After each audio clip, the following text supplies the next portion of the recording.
I can see a hat. Whose hat is that? That's Casey's.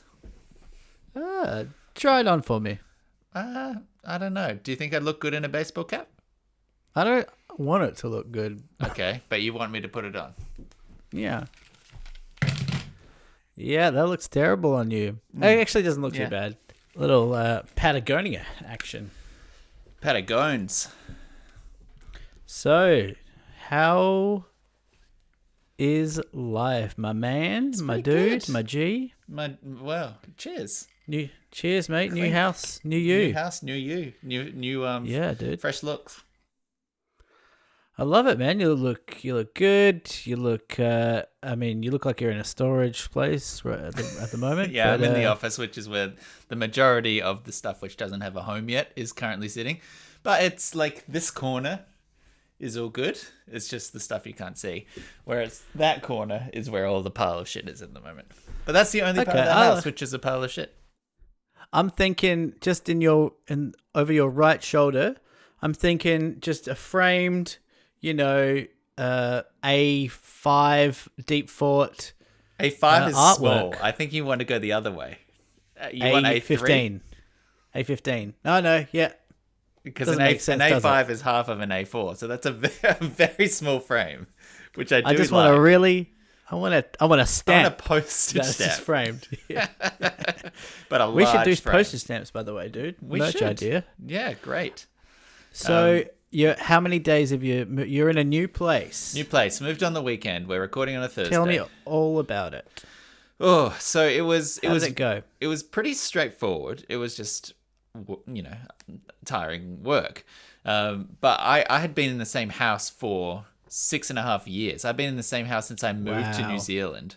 So I literally rocked up in that place with my 2 suitcases. And then over the course of the past 2/3 of a decade, accumulated everything that I own in New Zealand. And it was in that one room in a house with 3 other people. So the move from my end was I take everything that I own in New Zealand and it comes over to the new place here. Whereas KC, his parents live in Christchurch. He'd been living at his parents' place, saving money. So he doesn't need to move everything on the first day. So for me, it was like a complete pick up your entire life. And for him, it was a bit like, well, to get started, we probably just need my bed and a couple of clothes. And that was it for him, which is not to say that it wasn't like a dual effort, but it was interesting that the contrast was as different as it was. So it's a lot of your junk at the moment. Well, in the subsequent few days, he has brought an equivalent amount of his stuff over. It just wasn't, because that was my moving out day. So that was the day I had to clear the room and clean it and have it ready for whoever comes next. So we had a trailer that was like a 5-hour rental. And that's one of those notorious ones where you're thinking if you're 1 minute past 2:00, they'll charge you another 5 hours.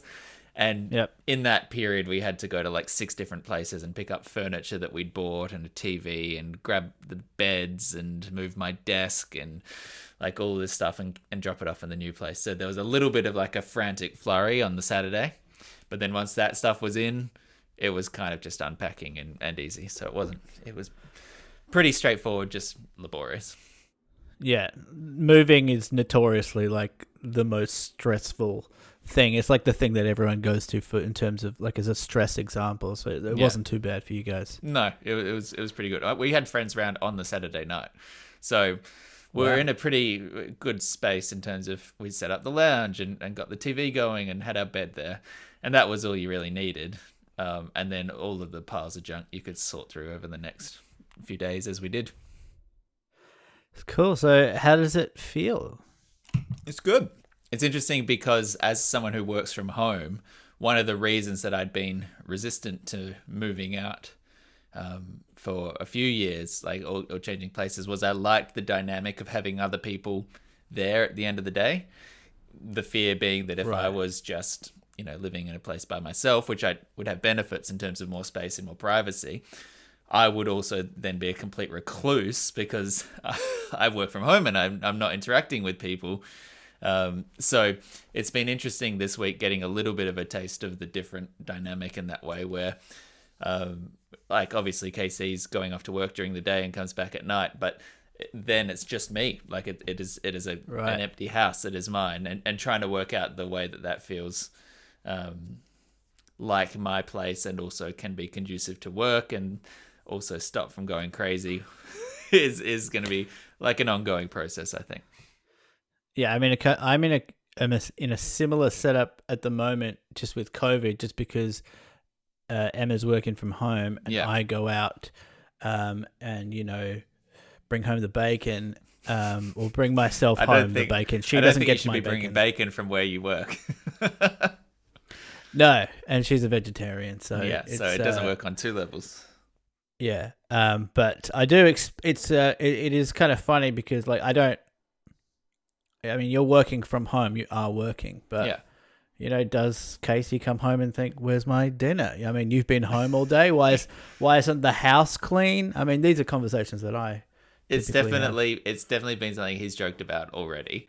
So at the same time, there is a legitimate logic to the idea that if you were purely doing the maths on splitting the rent, right? Like if I was, it's kind of irrelevant because all our bills and everything are included in our flat rate and our rent. So it doesn't really matter. But if you were actually paying it separately, I'm at home more, right? So I'm using more electricity and more water and more internet, so if you're doing the bills that way, then there is some logic to the idea that I'm actually consuming more.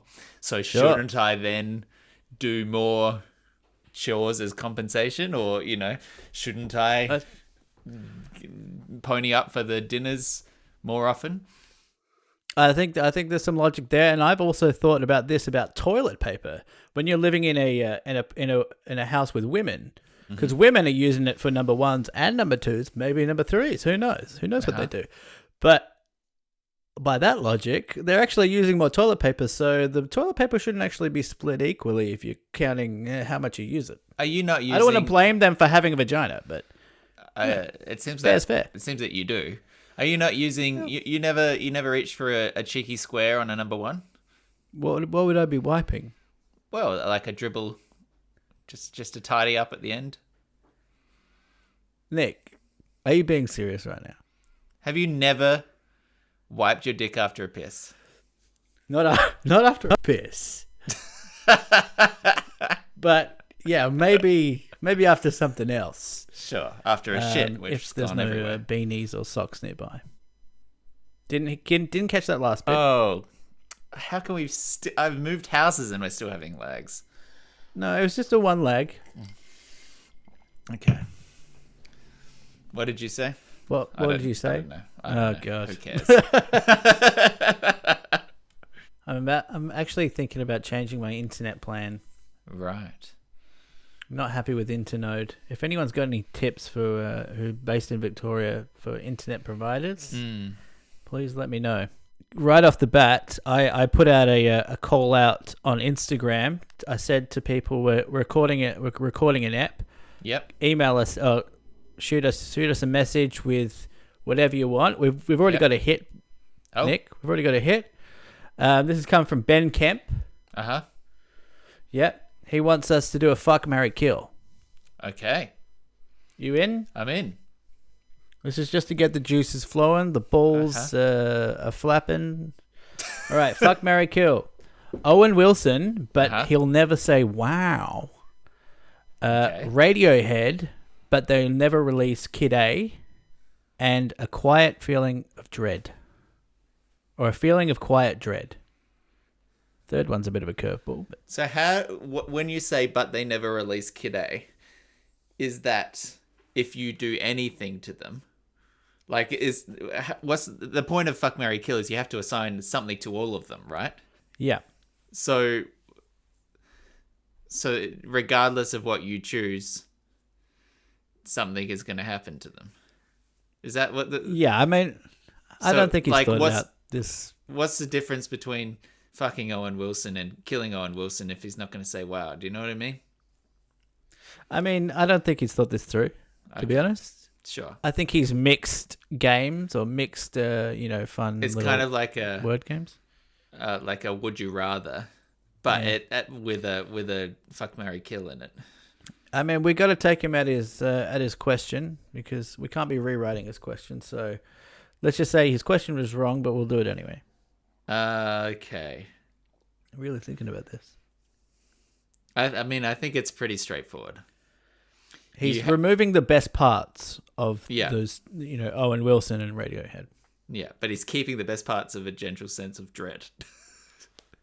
Okay, it's pretty clearly you have to marry Owen Wilson, fuck Radiohead, and kill the dread. 100%. That's the right answer. Yeah. Yeah. No complaints from me. Yeah. We nailed it. Glad we got that out of the way. Welcome to Deep Forward, everybody. Thank you, Ben Kemp, and thank you to you, Michael, for appearing in the start of this podcast, even if it has glitched. This is a speaky, talky internet thing in which we discuss the best parts of the world and some of the worst. And fuck, I've lost the thread on this one. Seen through the internet with me, Michael. I liked it. How's it going? That's my new catchphrase. Yeah, and I'm Nick. I'm still Nick. Hi. And I'm still Nick. That's good too. That's good. How's you? How's your life? How's lockdown lightning? Yeah, we're out of the lockdown and into lockdown light. I think I'm back to work. We still have to wear a mask outside and inside. We can travel. We can't go to anyone else's house. No one can have visitors. Look, it is what it is. It's I don't know. The thing is, like, we'll come out of this, I'm sure, and we'll kind of like ease back into normal life. But then this could just happen again, and everyone knows that this can just happen again. So it's already happened 5 times. So we're just like, I don't know, like, fuck, this is just life now. We just have to kind of get used to living how we, close to how we used to live, and then shutting everything down and then just repeating that. It's exhausting. Well, that's the crazy thing with the Sydney case, because today it was 240 cases, which is unreal. Fucking, it's literally the worst it's ever been. And I think a testament to 2 things: the virility of the Delta strain, but also the complete mismanagement, not just from the federal level, which we've talked about previously, but that kind of optimistic where we'll keep some shops open, like we've got to let the malls stay and that kind of thing from the New South Wales government, which is just let it fester in the community to a point where it is now seriously doubtful that even a lockdown for a month, or an additional month for 9 weeks or something, they're saying total, will actually break it. Yeah, and they've got a few LGAs that are more severely affected than others. And I was just watching the press conference today, and Gladys is saying that she's like, well, those LGAs where COVID is rife throughout, we're now bringing in a 5-kilometer rule. You weren't doing that before, and you can now, people in those LGAs now have to wear masks outside. You weren't doing that before. Yeah, like all these. She said today that these are the harshest restrictions felt anywhere in Australia throughout the pandemic. That's just a bold-faced lie. Victoria is still has more restrictions on it than Sydney. Yeah, which is crazy. It's wild, and I mean, I'm seeing a little bit now of discussion about the potential reality that COVID is like a here to stay kind of thing. That it'll be never something we can properly crack. There won't be a like COVID is defeated moment, right? It'll be a seasonal flu thing, and people are adjusting that. And this a lot of this discussion is coming from overseas in places like America or the UK, where the vaccination rates have got so high that there is a little bit more talk about normalcy. But it's quite difficult to envisage that point here. if you know what I mean. It still feels very much like a pandemic in that sense, where we're still vulnerable and the risks of deaths are still there. It's only once you get that population all vaxxed that you can start to think about, okay, here's our yearly COVID jab that you'll have to get for the rest of your life. Because every year, just like the flu, there'll be a new variant and a new vaccine that tries to take it on. And you just have to keep updating it. Yeah, it's the only remedy to this is vaccination, which seems to be picking up some steam. Certainly, the sense of urgency is picking up in Australia, but at the current rate, we'll still be hitting the end of the year with 60% of the population fully vaccinated. There's still, which is wild, but there's still protests going on, mass protests in all the capital cities opposing lockdowns, calling COVID a hoax. Yeah, I was a bit out of the loop, but I was seeing some of those this week. Can you tell me a bit about it? I just know that in each of the major capital cities, they had thousands of people gathering to protest against lockdowns, against some people I saw on the news saying COVID's a hoax. They've got banners, they've got shirts. COVID's a hoax. They still don't believe it's real. They still don't believe that it's deadly, even if they do think it's real. It's really brought the loonies out of the woodwork here. Like this virus has, like, it is from a really compassionate and sympathetic point of view. I can kind of see how they think that, like, if you start with the conclusion, which is all conspiracy theories do, they start with the conclusion and you inject it with whatever nonsense that you want, that you can find.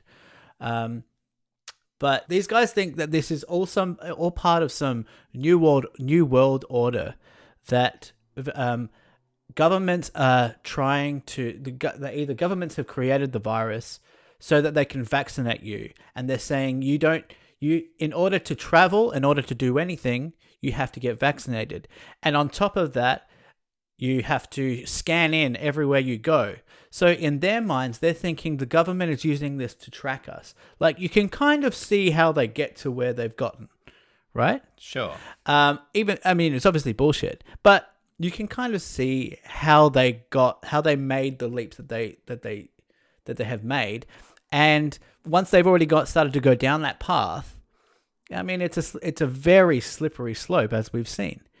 But it still baffles me that a significant part of the population, not just in Victoria, not just in Australia, worldwide, we're seeing these protests. I saw it in London the other day. There is a sense from a significant number of people all around the world that this is bullshit, that this is an attempt to control the people, which is terrifying, almost as terrifying as believing that the government is trying to control you. Actually, it's not as terrifying as that. That would be very scary, but it is worrying. And we all kind of know these people, by the way. Like, I'm sure maybe you don't know, maybe I'm friends with more loonies than you are, but I feel like a lot, people have these people in their lives. A lot of them are their family members. A lot of them are friends or friends of friends. I've got a few of them on Facebook. I like to keep them around. I like to keep them at arm's length. I actually had one guy who I used to work with. He's very outspoken on Facebook about how COVID's a hoax, blah, blah, blah, anti-vax, all this shit. And when I got vaccinated, I told you on the last episode that I took a photo of it and I wanted to post it. You'd look swole.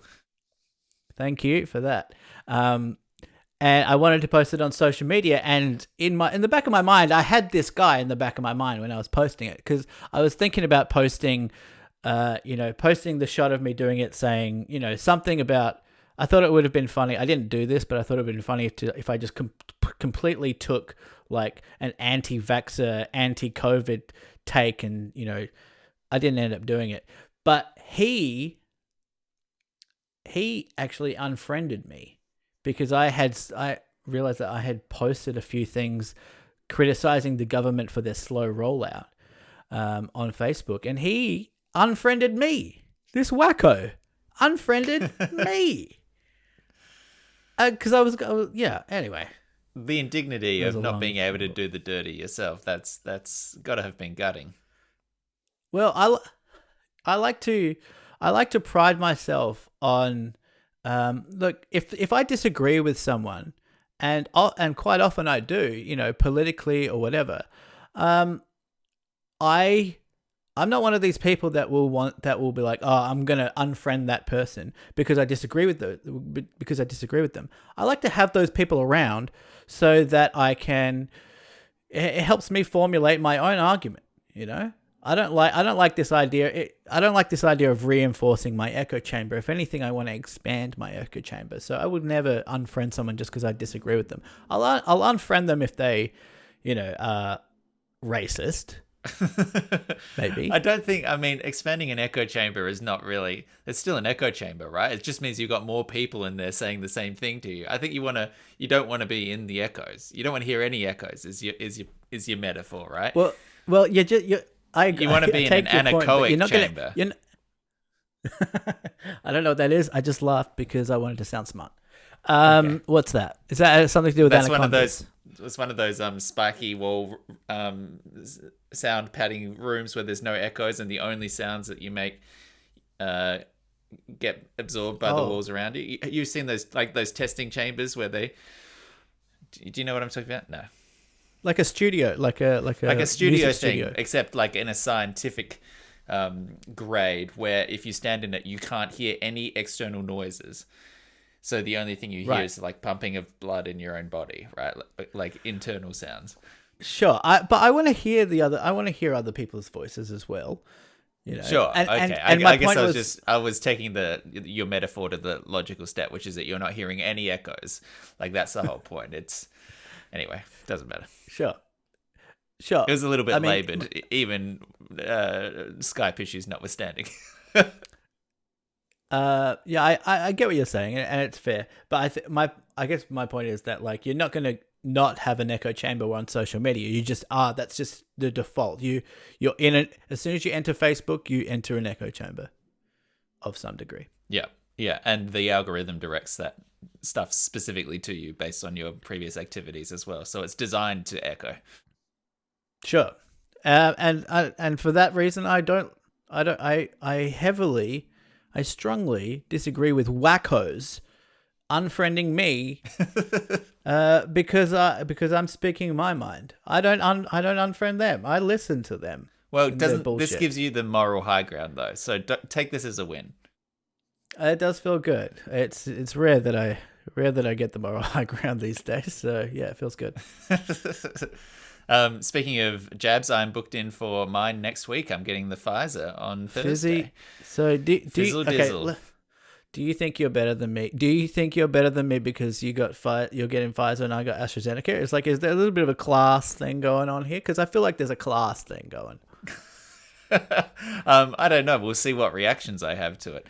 If it all goes smoothly, then yes, I'll think I'm better than you. If I don't have to call in sick from work the next day, then I'll be like, yeah. Oh, did you have some reactions? Did you? Okay, but that's going to happen. No. But they're saying AstraZeneca, the first jab, is the hardest. Pfizer, the second jab's the hardest.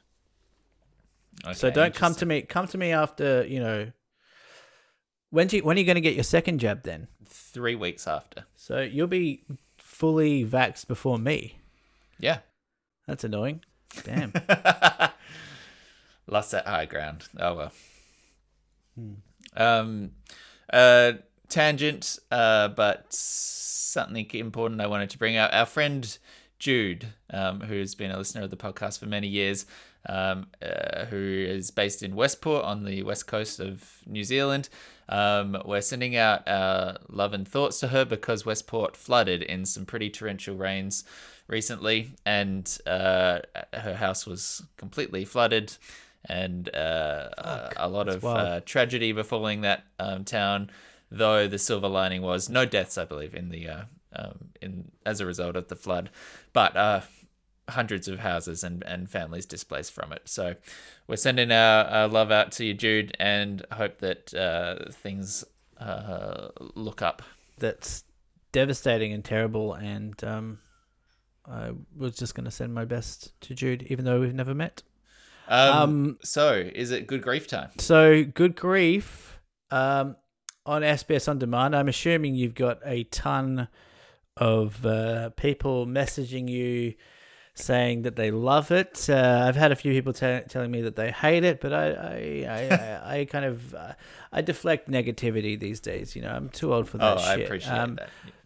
No, but I gave it a rewatch on the weekend. Found some things that I didn't see before, which I loved. I was a little bit drunk the first time I watched it. But I didn't see your cameo the first time. Oh, yeah. And I found it. Yeah. And I took a photo. I'm there. I'm hiding. Yeah, good. You really convinced me that you're a churchgoer for a split second there. You really did. Yeah. Well, for an entire first viewing. Yeah. Someone who's dragged to church. Yes. So as you said, it is finally launched on SBS, and I have been the recipient of many happy and complimentary messages, which is very kind. I'm excited that so many of my friends and family have now been able to see it after 3 years of hearing me talk about it at length. And thank you to any of you out there as well that have listened. And I hope you enjoyed it. But I think this episode, we might just go into it in a bit of depth. So if it's still on the list and you don't want potentially spoilers or that sort of thing, if you're a bit cautious, maybe save this one till you've had a chance to watch it. It'll only take you an hour and a half. You can watch the entire series, all 6 episodes, in an hour and a half. So it shouldn't be too much time before you can get back here and give it a listen. But yeah, I think after 3 years, let's talk about it a bit. Let's talk it. Yeah, man. I think we do an episode where we talked about we talked about like you filming it like along the way. Did we do one of those eps? Mm-hmm. Yeah. I don't think I recorded during the shoot. Okay. But there was a 1 month before and after. So it was definitely in that process last year when we did one before I went away, and then we filmed for 3 weeks, and then one after we came back. Right. Cool. Well, yeah. So when I rewatched with the scripts that you had sent me, which was awesome just to see. It's such a different. I mean, you must be. I know when I was making music, I know that it was just like I would start to see the song not as the song, but I would see it as however it came up in Ableton. I would see it in its in its segments, and what I'd like to do was give myself, if I worked on a piece of music for 4, 5, 6 hours, it would be hugely beneficial to kind of separate myself from it. And the only way I could do that was to sleep and then render out the last thing that I did and then listen back to it the next day. And then the further you get away from that, the more you can see it fresh. So yeah, my question is like, how do you, when you watch it or when you have rewatched it, do you see the words on the page? What do you see? Do you see the mechanics? Are you able to separate yourself from it? It's so interesting. It's a very good question to kick us off, because for 2 years this was only ever scripts. It was only hypothetical. We didn't have backing to go off and make this, and we noodled around with it. We did this out of pocket on our own free time, like by ourselves, basically on spec. And so we developed these characters without actors attached. We worked out the format and the durations as originally half-hour episodes, and we wrote 5 half-hour episodes before the production company was on board, and then ultimately the network, who came back and said, can you do it in 15 minutes instead of half hours? Right. And so 2 years in, we changed the entire structure and other than the first episode, which we basically split in two from a half hour that became 2 15-minute episodes, that's episode 1 and 2, was the original half-hour pilot. All the others subsequent to that were half-hour episodes that we basically shrunk down and picked the best bits out of and rewrote and restructured. Right. So for years, literally, my connection to this project was words on paper. And when I watch it back, there is definitely a part of me which is surprised by the delivery of a line, for instance, but by the way an actor says it, because in my head and in our various read-throughs as the trio that wrote and created it, I would play every other character that wasn't Gwen and Ellie because I was reading all the scripts off. And so I knew our intent as to how a line would be said. And then you watch an episode and you go, oh, they said it in a different way, or the intonation was... And it still jars you? And it still jars. It still gets, like, I rewatched 4 or 5 episodes today before this, which I hadn't done for months. And there were still things where it's like, oh, I forgot that's how that played. Or, oh, I wish that we'd written that differently. Or, oh, that part irritates me because I know that on the day we wanted to do this, but we didn't have time to do that. And, you know, so I do find it very hard to extricate the scripts from the finished product, if you know what I mean. Yeah. So are you able to enjoy it? Like when you watched it back, were you enjoying it?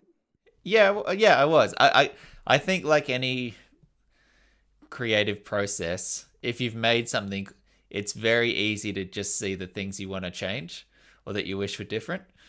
It's true of every piece of music you've ever written, I'm sure. It's true of any art form. You know, at some point, you can work on something forever and it will never be perfect. But art is, as a creator, you are saying, I'm cutting it here.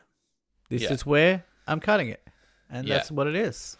And then you send it out into the world, and then it's no longer yours. And then it's just what it is. And it's that forever. Yeah. That's the beauty of art. Yeah. And the beauty, I suppose, of being so young as well, and fortunate to have had this opportunity in the first place, is knowing that, okay, next time around with whatever project comes next, like, we'll have learnt a lot from this process, and like, what can we do better? And it won't be perfect still, but it'll be maybe a hair closer.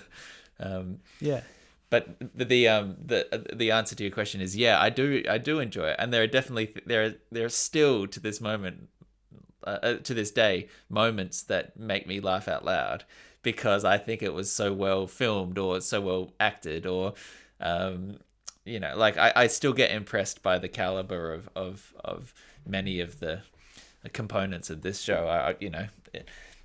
Mostly because there were not things I was in control of, right? So I don't feel that personal, I wish it was like this aspect when it comes to a performance or to a shot choice, because it was like, well, that wasn't my role. Yeah. I in rewatching it, I still I think I've seen most of the episodes 3 times now, and I was genuinely laughing out loud. I'm like, not even like pity, not pity. It would never. I know what you mean. Not just because this is my laugh. Like, yeah.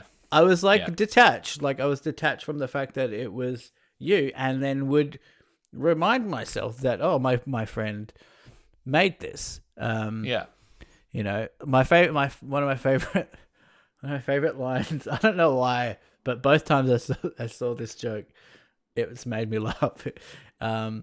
Was we wanted to celebrate, so we got a $14 bottle of Prosecco. I don't know why, but that just cracks me up every time. I'm glad. Yeah. That's been like one of those true, like, narcissistic ego trip pleasures is when people tell you like, oh, I really liked this specific thing. Like it just does something where you're like, yeah, fuck, like you watched it and this was a thing that you liked. And it like that $14 Prosecco, I don't think that was my line.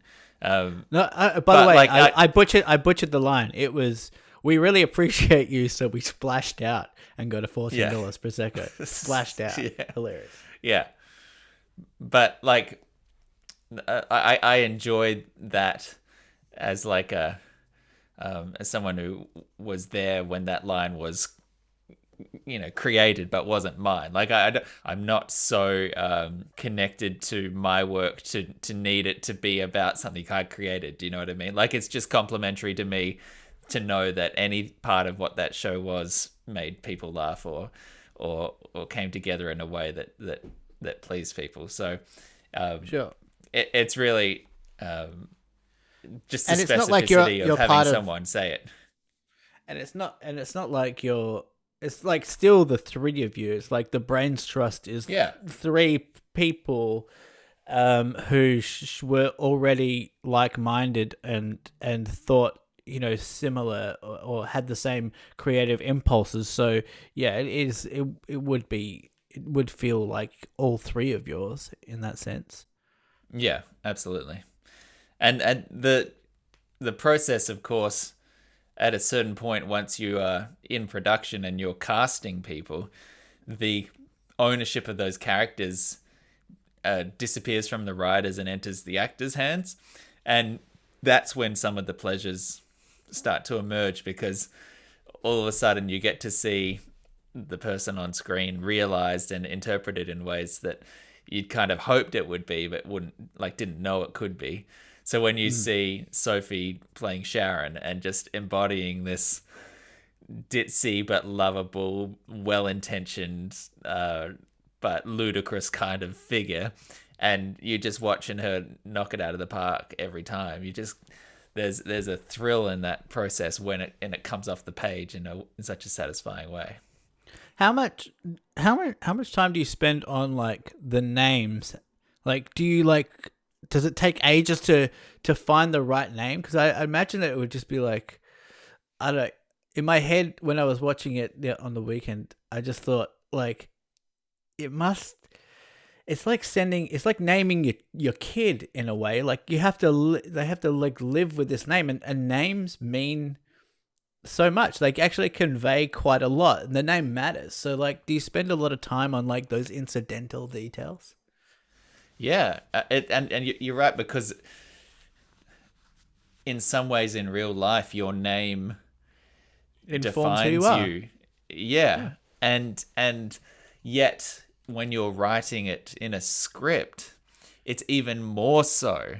It's even more true, because you're not only name the person and send them out, you are picking the name because you know who the character is already. It's like getting to look at a 30-year-old before you name that person as a child, right? You get to see who they're going to be and then name them aware of that fact. Sure. So there's also this kind of like omniscient self-awareness to it, where you know the kind of name that you need the person to be. Right, so you're throwing names out and being like, no, that doesn't sound right. Why doesn't it sound right? A name, any name could be anything, right? Like, it's so arbitrary. Right. You could make someone, like let's say you're writing an accountant, right? You probably wouldn't go for a name like Hunter, right?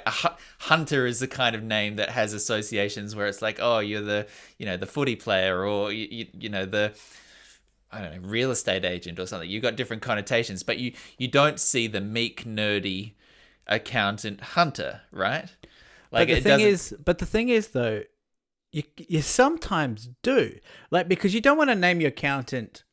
Okay, if you're going to name an accountant, first impulse is, I don't know, Alex, right? Sure. But the thing is, like, sure, there's probably a lot of accountants called Alex, but there's also probably accountants called Hunter out there somewhere. And I think it was like, I think I saw a thing at Aaron Sorkin talking about it. He's like, you can tell everything by a script. I'm probably butchering this quote, but you can tell a lot about a script, about the quality of a script by the names that they choose. And I feel like, I mean, I've never tried to write a script, but I feel like I wouldn't even know how to go about it. Like I would like go through the phone book or something and try and do like, just try and find something that's real or realistic. Because when you try to be like John Adams, I mean, that's no one's buying that. But that might be your first impulse. Which are too bland or too obvious or too conventional. But if you want normal people, sometimes you have to go for a normal name. But then what do? And then there's the other twist on it as well, which is that you might want it to be Hunter, right? But are you then narrow casting your potential acting pool by self-selecting for white people? Or do you name someone Rashid just because that's their name, but does that then force a certain ethnicity? And if you're not writing with a story about an ethnicity, is that okay? Can you just put someone in? Is that going to affect how people read it? Are you going to expect more or less from someone if you put different cultural overtones on things? Do you just put a default name in, cast someone, and then ask them what they want their name to be? Well, you're seeing a trend in a lot of shows these days where the characters will play either fictionalized versions of themselves, or like explicitly, or they will play a different character, or maybe it will be heavily exaggerated, but they'll use their own name. And I don't think it's a mistake that we've got Gwen and Ellie. Was it Gwen? Gwen and Grace. Gwen and Grace and Ellie and Eve. Correct. That's not a mistake. Completely. Yeah. And it's kind of ruined me now because when you're having a conversation with them, it is so easy to go, Gwen, did you Grace, did you want Eve, if you were writing for Ellie, because they're now so similar, it actually is harder to it's much easier to slip up on what their real names are. I've got another question. Yeah, go ahead. When I watched the Good Grief the first time with Emma, she asked me if it was a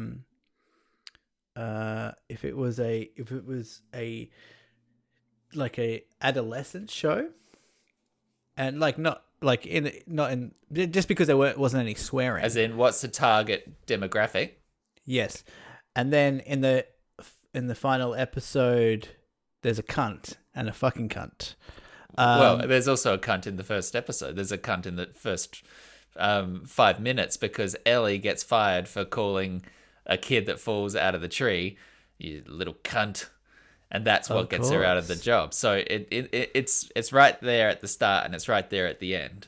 But it's interesting you say that because Emma did pick up on the fact that Ellie doesn't swear, tries not to swear. Ellie says when she goes to swear, she says schnitzel. And she wants to call someone an asshole. It says, you say the bad word. And that was a deliberate character choice because she swore and got fired. And this is this kind of reactionary thing which she's done. A, just being a teacher for years, you try not to swear anyway. But then B, there's this kind of PTSD about it where she's not swearing, not wanting to let her emotions fly. And then by the end of the series, she lets out this, "You motley bunch of miserable cunts." And sort of breaks free of it, right? But Emma was correct. There is deliberate avoidance of that in her character all the way through. Now, did you have quotas not quotas? Did you have limits on how many cunts or fucks? What was the swearing thing like with the production company? We not with a production company at all. We were streaming as well, so that's a lot easier than broadcast TV. But the network did caution. Yeah, the network did caution that because Gwen was very potty mouthed, and she's still pretty crude. But we took out a few swears here and there because the comedic impact is better if they come Sparingly. at more deliberate, sparing moments. Yep. Which was a good note from the network. So we did take a few out, but there are some where you just need them, and she delivers them so well. And was there ever a point where she smoked instead of vaped, or was vaping a very deliberate choice? It was always deliberately vaping, yeah, because vaping is just that kind of. Well, I don't know. It's got that vibe. Yeah. Well, at the start I was like, I don't know if I buy that she vapes, and at the end I was like, of course she vapes. Like, yeah. Like by the sixth episode, it took me to the sixth episode to realize that of course she vapes.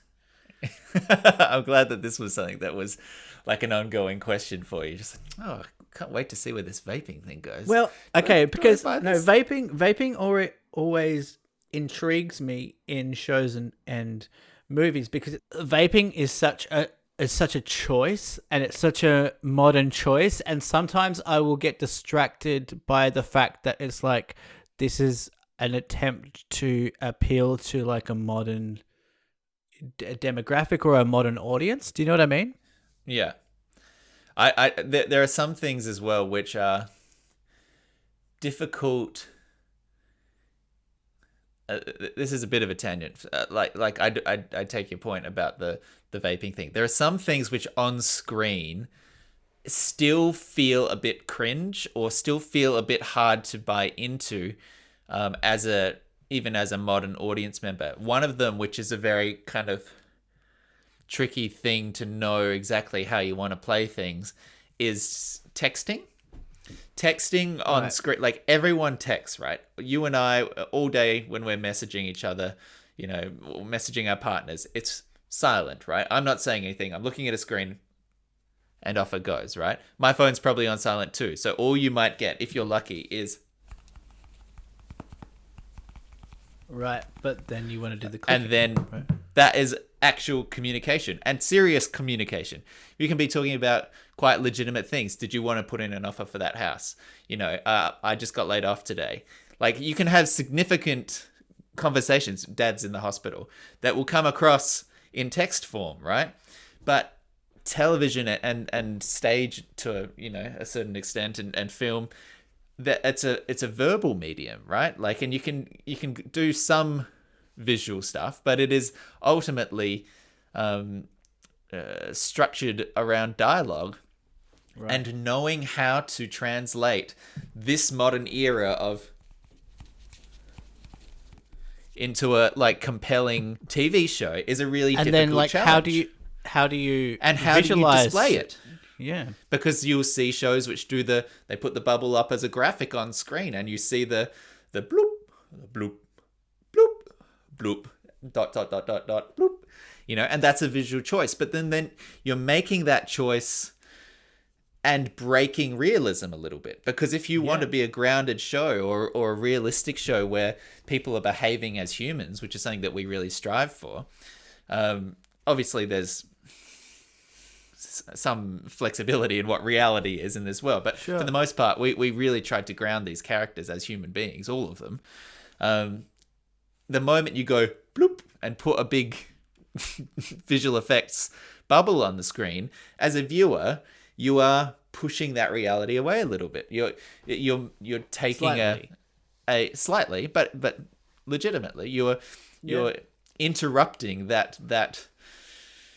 You're breaking the fourth wall a little bit, right? Yeah, and how everyone always replies immediately. Yeah, as well. And we had very legitimate, ongoing challenges in this regard. So one of the ongoing threads, these are one of the weaknesses, that you look back on the show when it's produced and you go, yeah, I think we could have done that a little better. One of the ongoing threads with Ellie and her boyfriend Ben is that she never picks up his calls. She ignores his messages, right? And that's something where you want to see the message come through. You want the audience to be able to read it. You want to see Ellie look at it and then see her put it down. And that's like a conceptual challenge of how are we going to depict this? Do we have an actual text message on an actual phone and hold it up so that the camera can catch it, that's not actually going to be always very readable. Right. Do you have a visual, like do you go to VFX and you get them to make up a fake screen and you blow it up a little bit so that it's more readable, but then it doesn't look like a real phone anymore? Do you put the bubbles on and then just stick on a wide shot of her where you can see her react and then put the phone down? Like, we had actual ongoing discussions about this. And then the idea being that by the end of the season, Ben calls when she's in the car. She's just called everyone a motley cunt and she's stormed out. And Ben calls and she doesn't run away from this thing she's been running away from all season. And she takes the call and cuts him off and says, I don't want to be with you anymore. You know. By the way, I loved that plot. It felt real to me. What also felt real, just while we're on this, is Gwen's sexual tension with Bo. Like the final conversation that they have, where she says, "I'm going to Bali, and thanks for encouraging me," and he's just like, "I was going to ask you out." Like that just felt, both of those two things coming together climactically felt so real and so relatable to me. I felt both of them equally, and I loved it. Oh, that's awesome. Thank you. Yeah. They were so relatable. Yeah. Like I've been in both of those situations. Like equally. It was interesting as well because we're spinning off in lots of tangents here, which is fun. I'm more than happy to. But it's interesting in that context. We had conversations about, okay, we're a show about two women out in the world, young, independent, hopefully interesting women, and yet we're, to a certain extent, defining both of their arcs this season around boys, right? The guys in their lives. And how much of that is cliche, how much of that is tedious to define their life goals and aspiration around the connection to the men in their lives. And so you have these chats about, well, how far is it going to go with Bo? Do you want to have a kiss at the end of the first season? What if we never get a second season? Wouldn't it be more satisfying for the audience to see them have a kiss, right? But then it's like, well, but you want to leave somewhere to go if you did get a second season. So always leave him hanging, I reckon. I think you nailed it. I think you nailed it. I was glad that they didn't. Yeah. And that was interestingly like one of the consequences of dropping to 15 minutes. So like I said, we'd written 5 half-hour episodes when we got effectively picked up, and then it had to become 15-minute episodes. And so we had this challenge, and I might have talked about this previously, but if you've got half-hour episodes, you can't just cut the first 3 in half and make 6 15-minute episodes and still feel like that's a satisfying journey for a season, right? Because you don't get anywhere. And yet, if you take all 6 and just crunch them and take some bits out of all of them, then you won't have earned the journey to the end point of that original season, right? Right. So we had to find this new middle point, this new ending, which was somewhere in the latter half of our original conception that was enough of a sense of progress to feel like the characters had gone somewhere or achieved something, and yet wasn't as far along as we were originally aiming. So it was this interesting recalculation of, okay, where do we get to? And the Ben stuff was the most chopped and changed across that entire conception, because originally they were definitely together. They were still together at the end of that first season, and in fact, there was even discussions. We talked about Ellie saying, yes, I will marry you, and then doubling down on the bad relationship, and we see it continue, right? So we had all of these conversations, and in the end, it was just like, ended up, okay, her progress, her achievement in this season is to recognize that this is not healthy for her anymore, and that they've been together for 7 years, and he wants something that she doesn't, and that the kind thing to do is to end it. But that was the end point of a long road of back and forth and discussions. Yeah, man. I think you absolutely nailed that. And she if it would have truly ruined a little bit. I mean, I wouldn't have told you to your face, but it would have ruined a little bit for me if she was like, okay, you're the guy. Is that because you want the best for her though? Like, is that because you're invested in that, or because you like the bitter, the tang of bitter in it? I do like the tang. I do like the bitter tang. I do, but it also just didn't feel right. It felt like he wasn't. Maybe this is a this is because you weren't able to build enough of a relationship with him, and maybe season 2 we get to see a bit more of Ben and how that relationship affected him.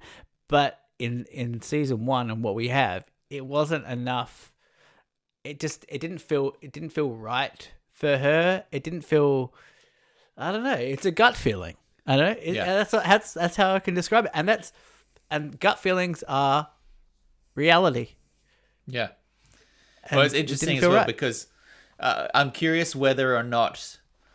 How did the escape room stuff play for you in the first viewing? So did you like you're getting little glimpses of it from episode 3 onwards? These little flashbacky moments in the escape room. Can you tell me what you're thinking, sort of moment by moment as you're going in? What did you know what was happening straight away? From which episode? Episode 3, you get the first little glimpse of them doing an escape room together. Yeah. In the submarine thing, and then by the end of episode 5, we have now seen enough of that scene to realize that Ben proposed and she basically ran away without giving an answer. So I'm just curious, because that scene was originally scripted and shot to play as a single flashback, as one lump that you'd get all at once. And they actually broke it up and they spread it earlier, so you had a bit more of Ben across the season.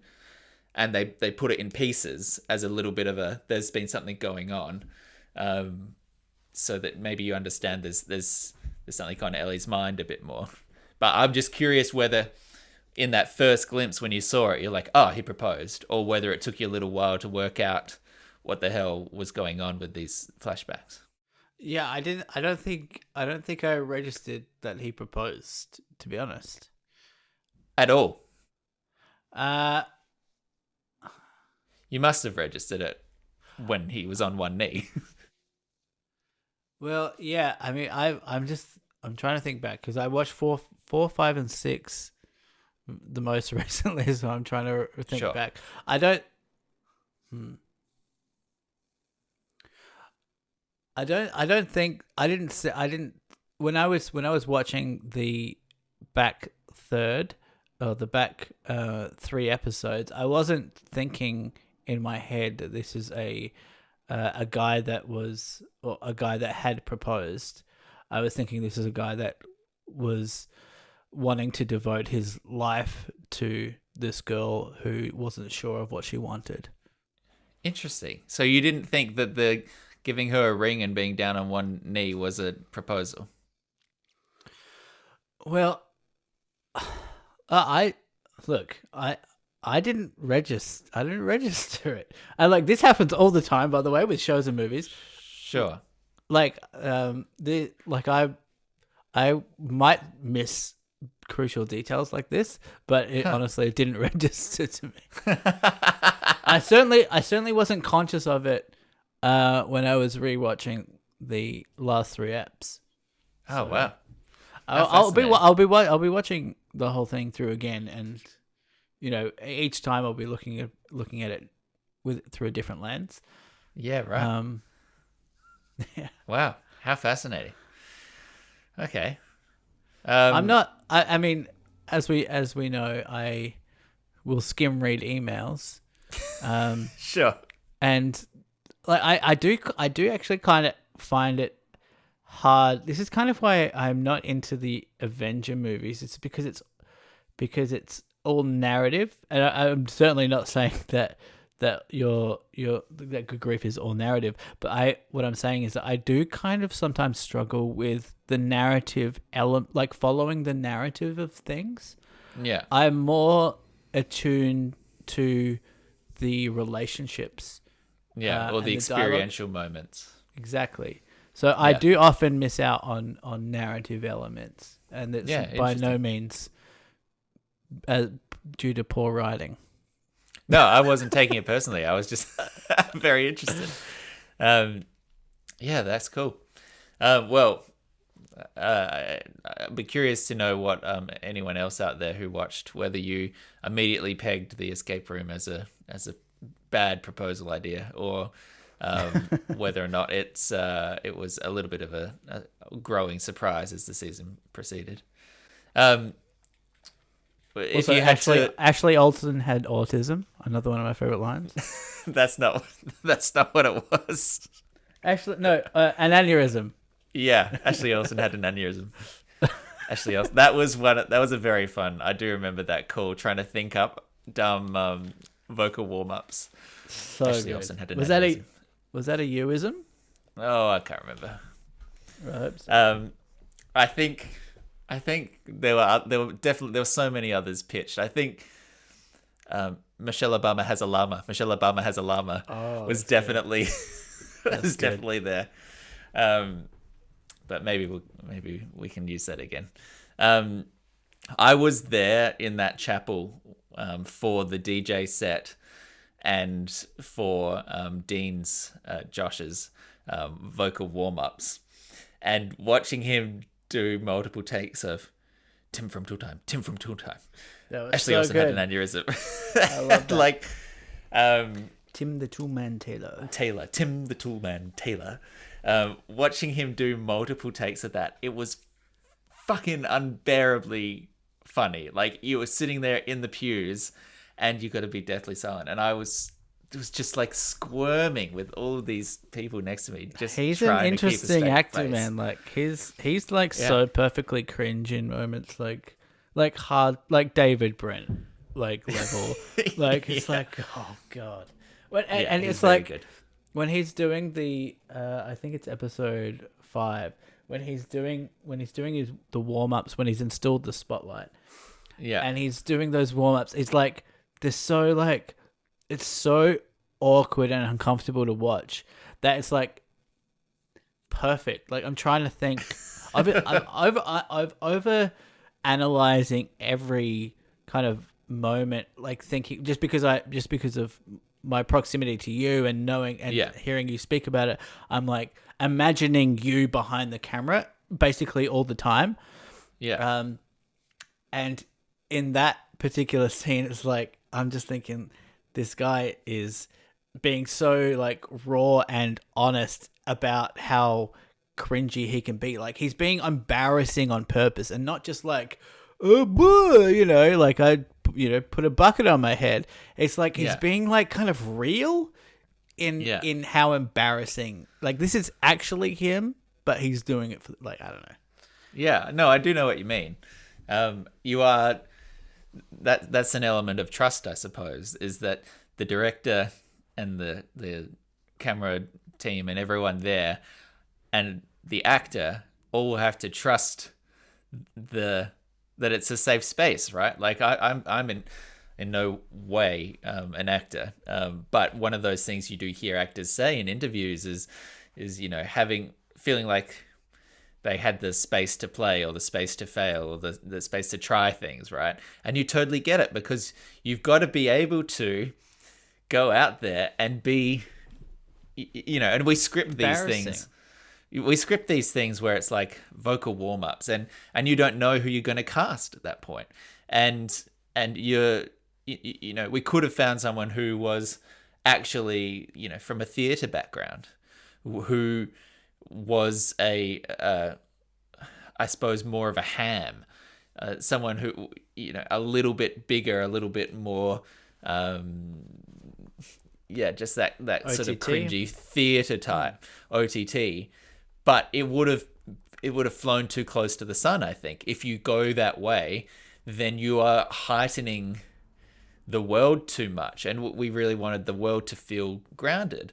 So you need an actor who's playing grounded, but then in order to then see them do a vocal warm-up or to stretch out for a thing, you're going to then push way more into cringe than you are into, theatre cliche. So the actor has to then trust that it's all going to be A, funny, and B, in good hands when it comes together in the edit. And thankfully, our director Kyle and Josh Thompson, who's much more a comedian and a panelist than he is an actor. Though he does act regularly, but they've got to all trust each other. And so one last question, Nick, and I think in some ways probably the most important. Who was your least? Who did you least like to work with? Who was the worst? Who did you hate? What's the goss? I think it was me. I think I was very self-conscious of the fact that I was standing in people's way, eating food that I really hadn't earned, and was just generally annoying people. So I think I was definitely the one that I disliked being there with. I think on behalf of everyone, I'd like to say boo, because we want a headline. We want TMZ. I'm so sorry. It's interesting, like I said, looking back on it now, because it's been 6 months since I came out here, and I hadn't rewatched it in at least a couple months. And it's interesting how I think effortless some of it looks. When, like, I know how many iterations we did of the first script, and how many things didn't make the cut, and how many scenes we just completely scrapped, and how many conversations we slammed our heads against the wall trying to work out, we need to cover A, B, C, and D in this conversation, but how the fuck do you get it all there to feel like it makes sense for one person to say that to the next thing, to the next thing, to the next thing? The number of times, like the very final scene in the church, where you're having this kind of tonal shift from Ellie. So you got a first aid scene, which is completely ludicrous, like the CPR dummies, like fucking the CPR dummies and like bumping into her breast, into like relationship stuff with Bo and Gwen, into Ellie being completely bombarded by everyone, like just having the shit kicked out of her by everyone, having this complete emotional snap, swearing and storming out, and then laughing at the relief of having fucking done it again and feeling better for it, and then breaking up with her almost fiance, and then finding out that the home has asbestos. Fuck, I love Trisha. And then going back and going into the church, and then having this final kind of confrontation with Gwen about Gwen selling out and gonna leave her there.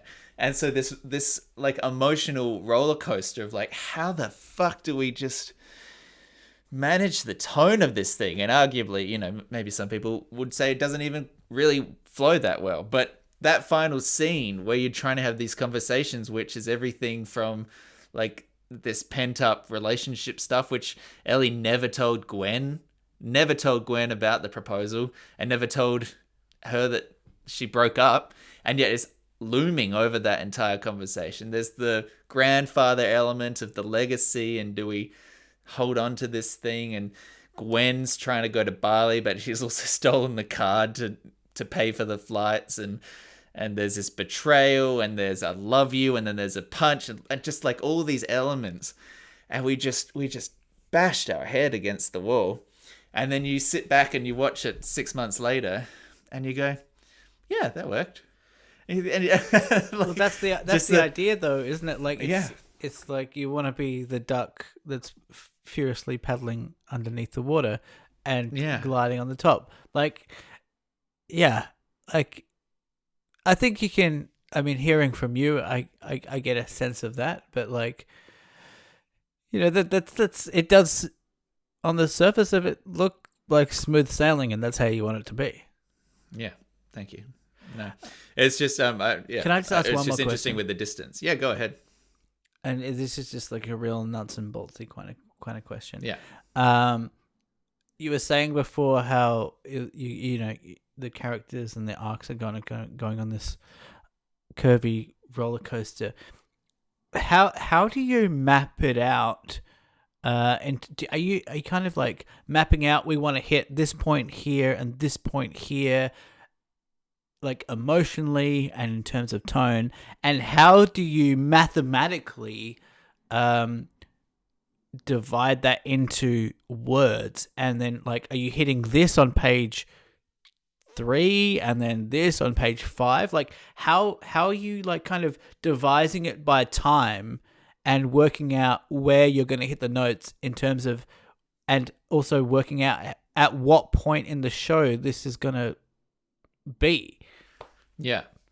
It's an interesting question, and it's also kind of fundamental to it, because structure is almost more important to a successful show than the actual conversations and content in it. Because if you're telling a story but all the beats are out of order or rushed or whatever, then it's not going to land. So knowing where you hit those marks is super important. And honestly, it's never as, well, for us, it was never as pinpoint as page 3, we need this, page 7, we're here, page 15, we're over there. It's more, we start at a very overview kind of level, where it's like, okay, Ellie's feeling this at the start, and by the end of the season, we want her to be here. So you sort of, you get your bookends in, right? And originally at the end of the season, for Ellie, it was going to be, she has made a choice about the proposal, and she said yes, I think. But were you writing them episode by episode? We were writing them chronologically, right. But we outlined it all before. So you still knew what we were doing, but then you had to fill in the blanks. So you started with the structure of the season. Here's 1 to 6. And then back from that, you go, okay, well, we're going to have Ellie treating Ben like shit for 5 episodes, and hopefully the audience recognizes it, but wonders a bit what's going on. And then episode 5, we have a reveal scene where it's like, here's the proposal. Oh, I get it. We thought Ben was cheating on her, but in fact, the reason she's pissed off with him and hurt and he's apologizing isn't a bad thing that he did. It's he proposed and she didn't want to be proposed to. So let's put that in 5. And then, okay, if that's there, then we need to have at least something earlier where we've met him. So maybe in the first episode or second episode, there's something there. I'm just using Ben and Ellie as one example. Sure. But so you're sort of sprinkling in that way. Or for Gwen, it's, okay, we know she wants to be a DJ. She's inherited this funeral home. Why is she even in the show? Why is she here? Why would she not just walk out? Well, okay, let's say she wants to go to Bali, but she doesn't have the money. So she's going to be here and expect to stay, but only temporarily till they sell. And then she'll take that money and she'll go to Bali. Well, okay, but then how is she going to hang around after that if Ellie doesn't want to sell? Okay, well, maybe she'll employ Gwen and pay her a salary, and then Gwen will have enough money, and by the end of that, she'll be able to go. Okay, well, then how do we know about the DJing stuff? Okay, let's make her DJ in an episode so we can see her do it, but she's nervous about it. But then Bo can give her a little bit of a nudge and say, nah, you'll be good, give it a go. And she does a good job, and then she likes it, and she has the confidence, and then by the last episode, because of Bo's help, she's ready to go to Bali. Oh, fuck, but Bo actually wanted to maybe ask me out, maybe. So you plot it out like that, and then you dive into an individual episode, and you go, okay, episode 3, this is the one where they're going to have a fight about what's happening in the future, and Bo's going to have this little heart-to-heart, and so we'll split it out into Act 1, and Act 2, and Act 3. And then you go into each of those even further, and it's like, okay, let's start writing this out. So it's less scenes. Page to page and more, okay, episode to episode, and then within episodes, it's with the acts. Yeah. And then with acts, it's scenes. So, yeah, it's literally like a top-down zoom in. So it's like, here's the whole season. here's how it's going to fit into 6 episodes. Here's how it's going to fit into 3 acts within an episode. Here's going to be the scenes. So we'll go to here, then we'll go to the furniture store, then we'll go to the funeral home, and then we'll have the grannies, and then they'll do the makeup, and then there'll be the fight. And then once you sort of know that, you start to write the scenes and actually put it down into paper. And so you start with narrative and character arcs first. That's the first outlines that you. That's how we did it. Yeah. It's not how. Okay. Right. Yeah. That's so interesting. Like the mathematics of the show are so fascinating. But you'll notice like the crazy thing about it all is the jokes come last. Like we kind of take it as a given that when we actually start writing, we'll be able to make it funny. Sure, and you might write down things from your lives here and there, and you're like, oh, maybe I could use it for this here, you know. Yeah, or maybe you have an idea like, we had them going furniture shopping for some reason because they needed decor or whatever, but we just like the balls was not scripted. The balls was there on the day. That was just improv. There's a lot. That's probably the scene which had the most improv in it of anything. I reckon that was one of my favorite scenes. Yeah. Where Gwen is just like the end of that scene where she goes, wait, who am I? And she's like, I'm the statue. Well, hilarious. Completely, that was just them fucking around, which is a testament to all of their genius. Wow. But you look at that versus something like the first aid scene, which is entirely scripted. Everything that happened there is basically word for word what we wrote. So, taking the jokes as a given, and maybe there's something there where it's like, you know what, it'll be funny if we go to a first aid course, or it'll be funny if the funeral, they want a psychic, right? So you might have a comedic idea behind an episode, but the moment to moments you're doing at the very end, basically. Right. Yeah, that makes sense. So you're just kind of like trusting that you'll find the comedy will come because we're funny as fuck. But as long as we nail the narrative, yeah. Yeah. And ultimately as well, comedy, I'm definitely not an expert, but if you like the characters and you know the characters and they're interesting, you can find the comedy wherever you put them. So it's just believing that the structure is already there to sustain the drama side of it, and know that the jokes will come. Yeah. It's been so interesting to hear you break it down. And thanks for answering my questions. No, it's been a pleasure to finally be able to talk about it in depth with you after all these years. But yeah, to sum up, dude, seriously, I genuinely loved the show. I still do. I'm going to rewatch it again. And congratulations. It's genuinely funny. It's, as I said before, it's got some really I don't want to say heartwarming. It's got some really relatable subplots. I believed all of the characters. It made me laugh out loud. I think you should be really proud. I'm proud of you. Thank you. That's very sweet. Gay.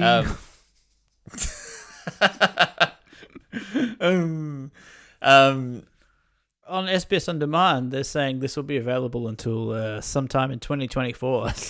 You got some time if you haven't got there yet, guys. But I hope if you haven't already, that any of you out there will pop it on your list and give it a watch. I'd love to know what you think.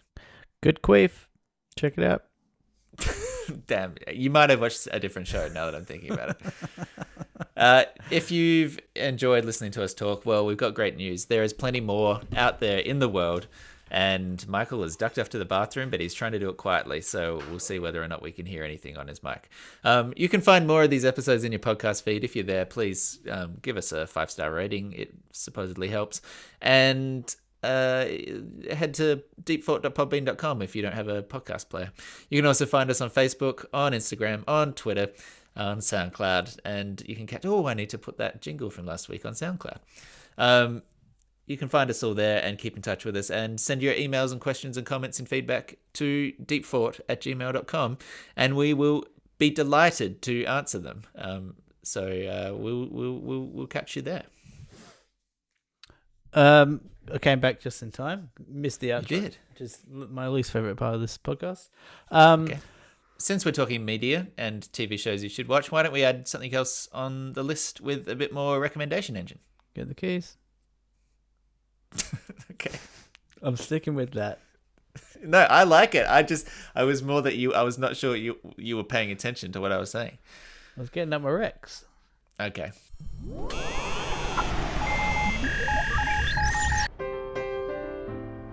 Welcome to Deep Thought's recommendation engine. I have so many Rex, dude. I'm having to cut Rex. You're cutting Rex? Okay, yeah. I got two, but I feel like they might overlap with you. So why don't you throw one in the mix? All right, I'm gonna start off with. By the way, this is Good Grief aside. Yeah, of course. Good Grief implied. We're all assuming that everyone listening has gone up and at least sampled Good Grief SBS on demand. Yeah. So my first rec is this show, that I just think it's one of my favorite shows ever. Say it at the same time. Dave. I think you should leave. Okay. I think you should leave. Oh, I love. Okay. No, that wasn't on mine. That wasn't even on mine. That's how strong my recs are, dude. Wow. No, this show, Dave. Have you heard about this? Yeah, I watched a couple of episodes. You remind me of Dave. You're not the first person that said that, but maybe that's what I just love. I mean, just it's so funny to me. I've talked about this with my friends ad nauseum, so I've already wrecked it out. But I just think you got to give an overview. So this is this white Jewish rapper called Lil Dicky, who in real life is a white Jewish rapper named Lil Dicky. And it's a show basically about, I think it's a HBO show. Yeah, it's on Binge. It's FX, isn't it? Oh, FX. Yes, of course. About, I don't know, about him starting his career as a rapper. And he's very aware of the fact that he's white and a rapper. And he kind of plays on this thing. He's like, oh, do I do this like phony voice that a lot of white rappers do, which is kind of maybe appropriating black culture. They go into all these kind of things. At the end of the day, it's just a hilarious show. Incredibly well done. He reminds me a lot of myself. So if you like me, maybe you love the show. I think if I can jump in slightly, it is a show which is very much playing some of the cringe and playing some of the reality of those moments. It's not heightened. It's not like a Broad City. I know that's a weird concept, but it's not like pushing up into that super high rat-a-tat comedy range. It is much more like situational in the sense that it is... It's kind of like Louis in a weird way, where it's like following a guy's journey completely, but that's sort of incidentally funny. But you've got to be prepared for that kind of tone. Completely. I mean, I don't think I have to be prepared for that kind of tone. But like, it is very much like Louis in that show. Did FX do Louis? Yeah. Yeah. And they do Better Things, Baskets. Which is also terrific. Oh, Better Things is and the Baskets. best. Yeah, Better Things is the best. I got into that because of you as well. You did, yeah. But yeah, it's realism, and it's funny, and they go into a lot of heavy issues. They go into issues of racism and cultural appropriation, but they don't do it in a kind of, virtue signaling kind of way. They do it into like, let's break this down kind of way. And it's just probably one of my favorite shows ever. All right, that's enough about Dave. You go. I'll throw out the one that I said at the same time. I Think You Should Leave is a sketch show. It is Tim Robinson. It's on Netflix. Their second season just came out. And it is, this sketch show is a little bit of a niche product these days. You have the SNL at the top, which is very sort of mainstream, topical kind of sketch. Yeah. But this is a show which is about pure like ideas.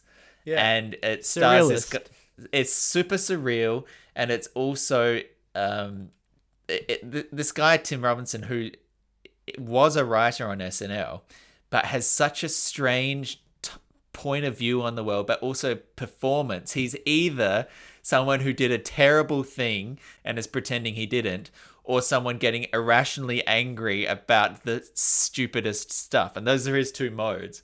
And it's just watching him play in different flavors of that. But invariably, every episode, they're only 15-minute episodes, has the most ludicrous sketch, which will get you just laughing out loud, and the incidental throwaway jokes in the middle of it are as funny as anything, let alone the whole concepts and executions of it. So if you feel like it's only 6 15-minute episodes, it's the exact same duration as Good Grief, now that I say it out loud, you can watch I Think You Should Leave, both seasons on Netflix, and you'll blow through it, I promise. Completely second that. It's super hilarious. I watched it a few times under the influence of marijuana, and it made it even better. It's like Auntie Donna, but without making you gag. That's kind of how I do think. like Auntie Donna. Yeah, I do. Auntie Donna is a weird one for me. Like I want to I watch it, but like I think it might be the Australian accent. Like I'm just like, oh, I hate these guys. You know. It's like Auntie Donna to me is like smelling your own armpit. It's like you're kind of you're kind of attracted to the smell, but you hate it's dirty. Like you hate it as well. I don't know. Okay. Well, fair enough. This rec goes a couple of months back at this point, and you've probably already seen it, but you got to watch, you guys. What are we calling? You introed it last week on the last episode.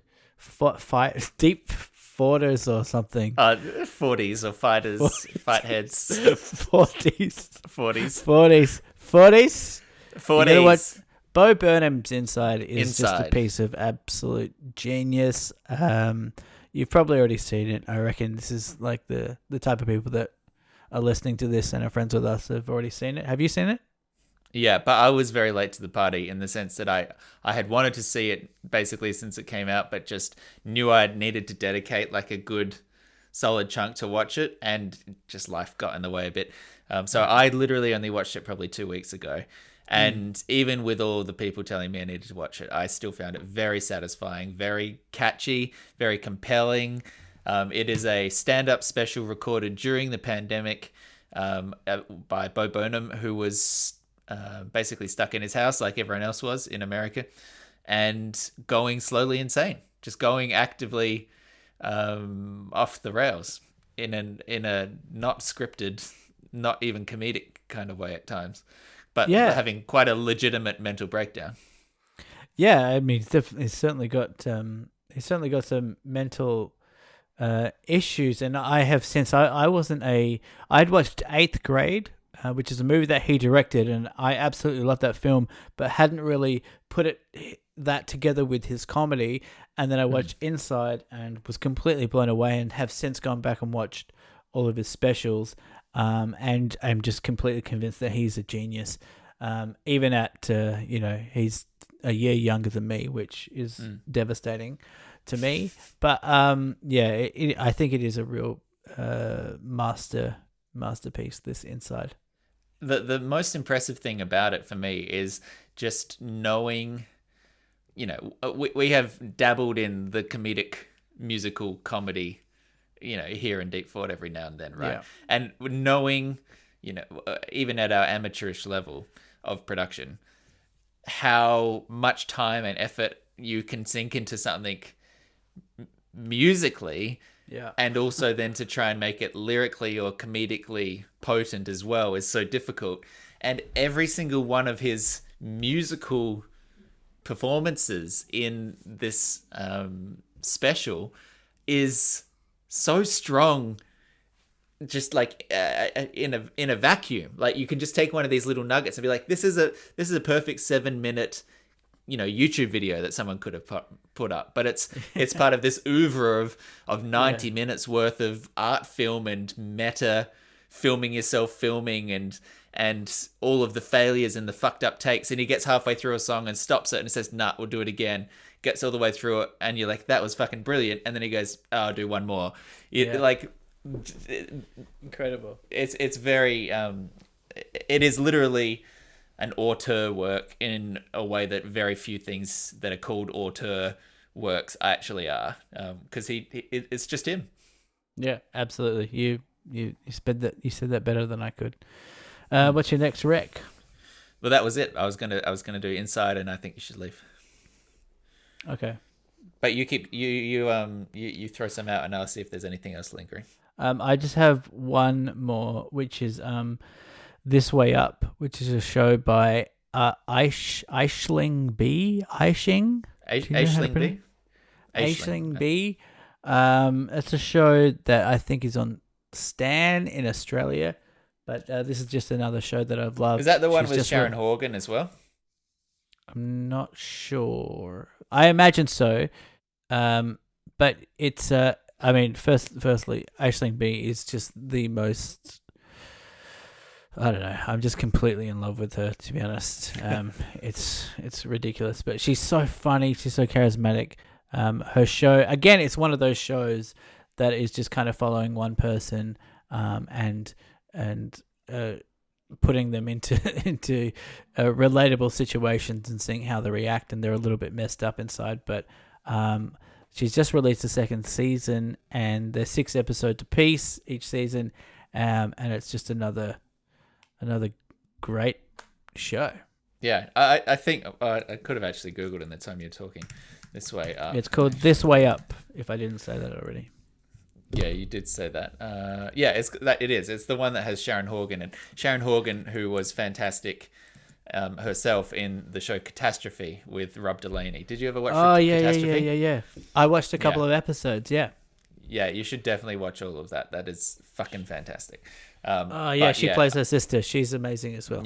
Yeah, I'll have to put that on my list because I do like Aisling B. The only other one that I might throw out, which is a little bit more niche, is there's a lot of great stuff on Apple TV Plus, which you do have to pay for, but which comes free for a year if you buy an Apple product. So some of you might have it without knowing. There's a great alternate history space race show called For All Mankind, which is really good. I'm watching Central Park, which is like a musical animated show. That's great.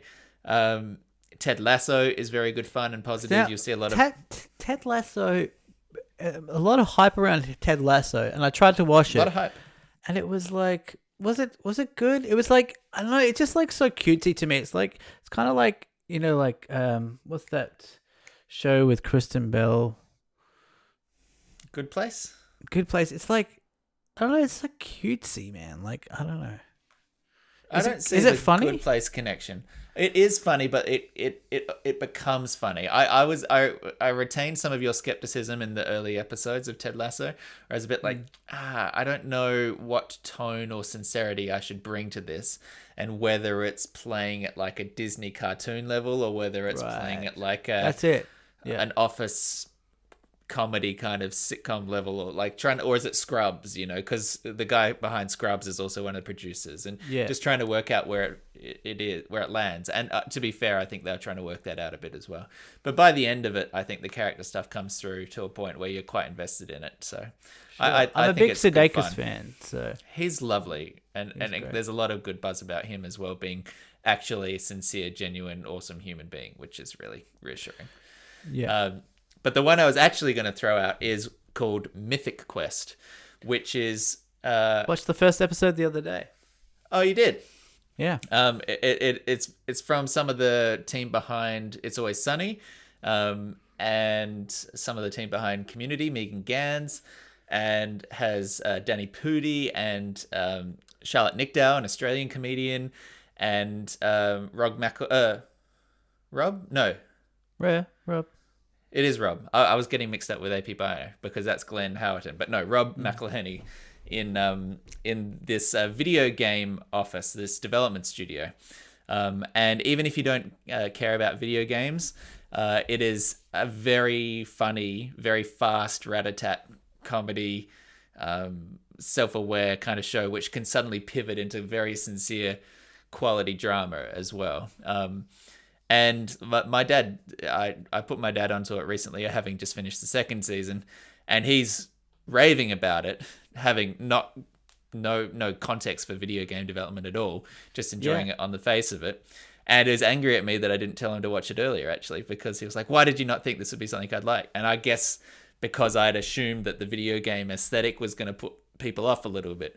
So this is just me as a mea culpa going out there and saying, if you like funny comedy and don't mind exploring something set in a video game place, even if you don't care or know about video games, give Mythic Quest a go. It's really funny. It's really good. Well, that's good to know that your dad was into it. Because like I did find it. I watched the first episode the other day because Emma bought a new iPhone, so she got Apple Plus, and watched the first episode and was like, yeah, this is funny, and I love Rob McElhenney, and I love Always Sunny. It's one of my favorite shows ever. But then I was like, yeah, maybe the video game. I don't know if I could stick through the video game thing, but hearing your dad say that, I probably will. Go through at least episode 5, because episode 5 is really, really quite different and really impressive in its own way. So I'd say keep at it. Cool. Yeah, it was funny. It was a lot of laughs even in the first step. Yeah. Well, how are we going to end this, Nick? I don't know. Fart joke. I don't have any farts in me, to be honest. I'll probably have some a bit later. I could send you one after my pasta. Sure. Should I? No. I'll do it, dude. I'll do it. No, that's fine. I don't like a pathway where, like, you're already asking me to send photos of myself for the image of the Photoshop you do every week. I don't want to get to a point where we're just sending audio of our farts back and forth to each other. I think even as close friends, you're acting like that's never happened, which it has. I'm trying to maintain a facade. I have. Oh, facade schnad. That doesn't really work, does it?